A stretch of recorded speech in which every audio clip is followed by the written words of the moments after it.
I cried, I think, after my sister passed. Right.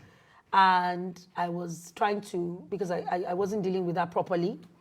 A lot of people don't know, but I wasn't dealing with that properly. And I had to go into like, almost like, I would say, counseling. Right. And in one of the sessions, so I think there was about, a few months, maybe last year. Oh, so so I did cry, in that session, because I kind of almost like all the bottled up grief, anger, everything. Yes, I think then I cried. What do you mean you were not handling it properly?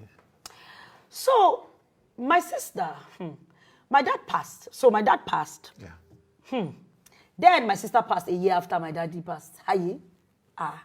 So when my dad passed, my dad was older. So I just thought, okay, he was 70-something, he's lived a good life.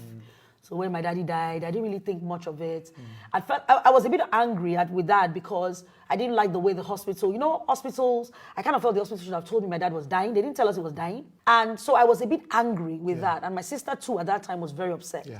That why didn't they tell us? If they had told us he was dying, would have been with him every morning, night, afternoon, sleep with him, talk to him, hold his hand, that kind of thing. Yeah. So it was just a case of, Daddy, we'll see you in the morning. And then we left and we got that he had passed in the middle of the night. So that happened. Then Tosin passed. Yeah. When Tosin died, I was angry. I thought, why would God take my son? We're just 2 children. I'm the firstborn. My mommy has lost 2 children before Tosin when they were young. Now she has lost 3 children. Now it's only me. First of all, I felt the burden. I was like, I don't have to. The burden of just even loving my mother. Yeah. I felt it was a bit much for me. That one was there. I was angry. I was angry with God. Because 2-3 days before that, I was in a revival. Hey, I was praying, serious prayer. I said, God, why you not show me, say my sister go die? So I was very angry and very upset and I think that maybe just even my dad's death, her death.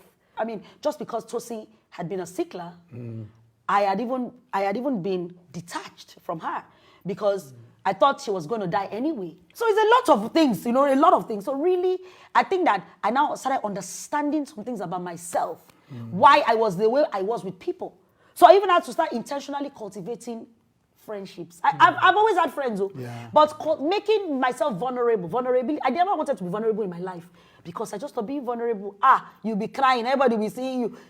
Even now, Lala will be laughing. I'm like, you're not saying I love you. You're not saying I love you. I never used to say I love you too. Even to my husband, I had. But now I'm like, I love you.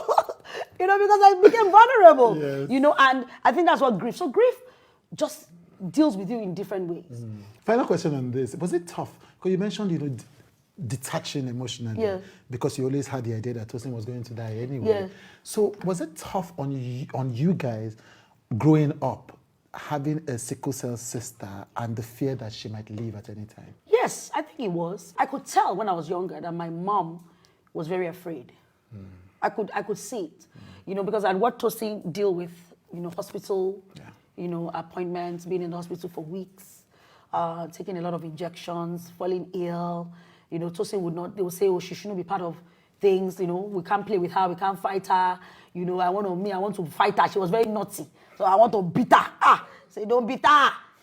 She may go and my man may go and die now. Say, that kind of thing. So all that was there. So there was an extra layer of, maybe I would say, love, but also fear. So, my dad didn't flog her. My dad only flogged Tosin once. My mom never flogged her. They would flog me a lot, but they never flogged her. And I'm like, now wow. So I used to say, okay, Tosin, you be lying and saying that you're the one that broke the plates. You're the one because they never flogged her, and everything. But yes, so I could see that at home, right? And we never spoke about it. We never discussed it, but it was there. Yes, there was fear. I could see it. And my mom was always worried. So fear and worry. Let me just say worry. And then she started learning how to manage the pain. Manage, the pain. But nearer the time she passed, in the last few years of her life, she wasn't in as much pain. She wasn't really having crises and all that. So it was a peaceful death, really. Yeah. Because there was no pain. Because there was no pain. Thank God for. I wanted to say thank God for that. I wasn't sure if that was. No, it's a good thing. It's a good thing because she was not. My mom even says that she was not on a machine. We're not there waiting for weeks for her to go. We're not like, hey, her heart and this. So yeah. I also rest in peace. Obviously, we all miss her. Every bit. Yeah, she was. Yeah. Yes. I had a